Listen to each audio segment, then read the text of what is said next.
And then there's another lull in the conversation, and Bill looks at us and says, Hillary's code name used to be Hubba, back when mine was Bubba. But she didn't like it, so she made them change it. It's not that I didn't like it, it's just that it didn't make any sense. Oh, it made sense. That is, if you have a sense of humor.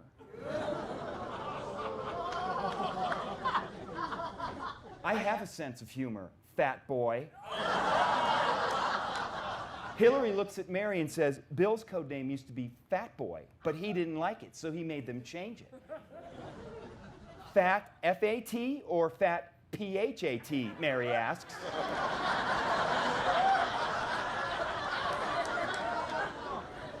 F-A-T, Hillary tells her. After the atomic bomb, or because you were packing on a couple of extra pounds, I ask. Because he's fat, Hillary says. Don't get me started, Hill. Don't get me started, Bill.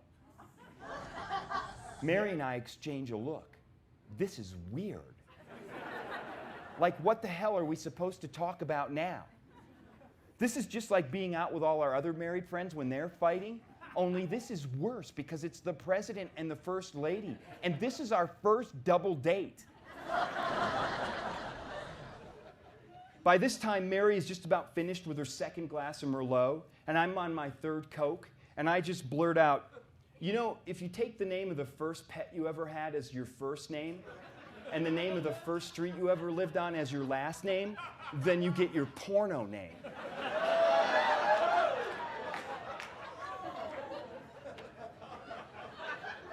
I can't believe I just said that. Mary looks at me like I'm a complete idiot. But then I can see Bill mentally trying to figure it out in his head. Either what his porno name is, or maybe what her porno name is. And that's when Hillary says, can we please change the subject? Obviously, she knows what her porno name is, but she doesn't feel like sharing. The rest of our dinner with the Clintons is more or less uneventful. On the way home, Mary says, I cannot believe that man cheated on her with an intern. If you're the president of the United States and you feel like having sex with someone besides your wife, at least do it with a grown-up. Like who, I ask. Sharon Stone, Mary says. She says it like, who else but? And I go, what about Meg Ryan? Mary looks at me and says, Meg Ryan? That's who you would have sex with? I know there's no good answer.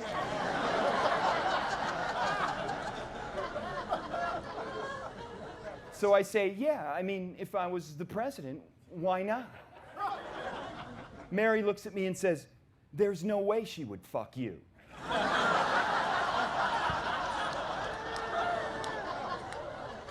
And I go, but I'm the president. And she goes, yeah, but you're still you. It would be almost 4 months before I would see my friend Bill again. In the interim, Bill turned over the keys to the White House to George W., and that was a serious bummer to most of the people I know. Suddenly, my friend Bill isn't even on TV anymore. And then one day I get a call from some woman named Lydia in Bill's office, and she tells me that Bill would like to invite me to the groundbreaking for his presidential library down in Little Rock, Arkansas, and could I come? Even though it's only a couple of days' notice, I go, yes, I think I can. At work the next day, I have to ask my boss at 6 feet under if I can have off to go to the groundbreaking for my friend Bill's presidential library.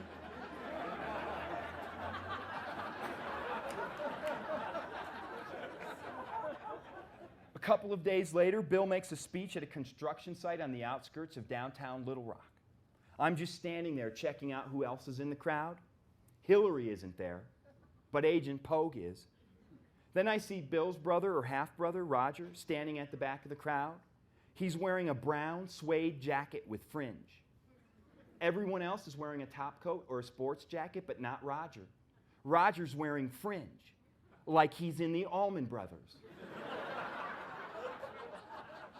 And the guy standing next to him is wearing a black leather jacket and smoking a cigarette and wearing a baseball cap. And then I realized that guy is Billy Bob Thornton. Bill finishes his speech and everybody hangs around for about 10 minutes and then it's over. I have no idea what I'm doing here, and everyone else who is here, except Agent Pogue, has no idea who I am or what I'm doing here either. I know this is true because another Secret Service agent, a guy I don't know, comes over to me and goes, "Can I ask what you're doing here?" That's when Agent Pogue comes over and says, "It's okay. He's an FOB." FOB. Friend of Bill's.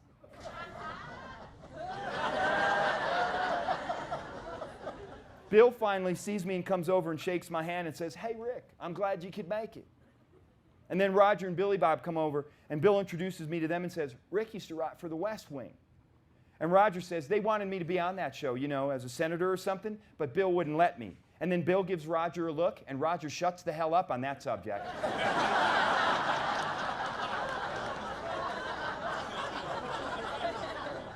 Bill decides we should all drive out to Billy Bob's place, which is about 30 miles outside of Little Rock. On the way there, Roger and Billy Bob start drinking beer. And then even Bill cracks open a cold one, so I have one too.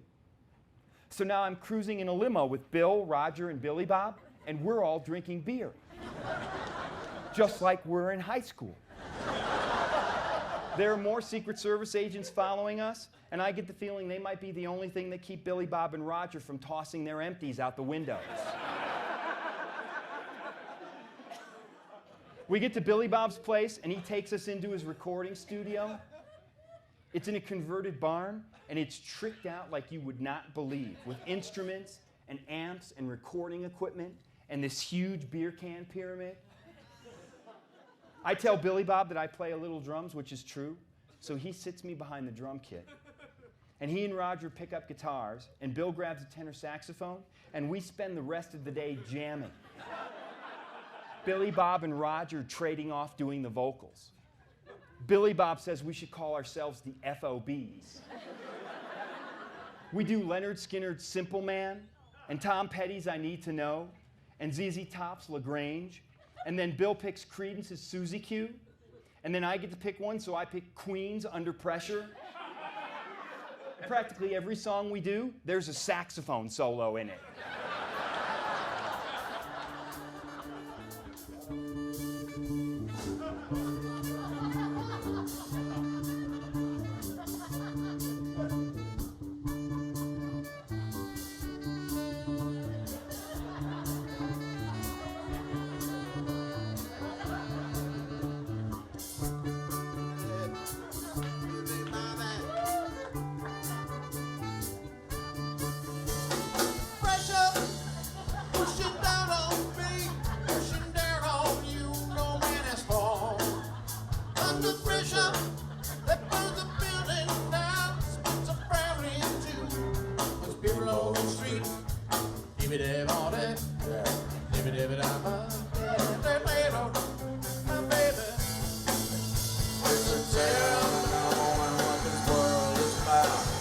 Watching some good friends scream.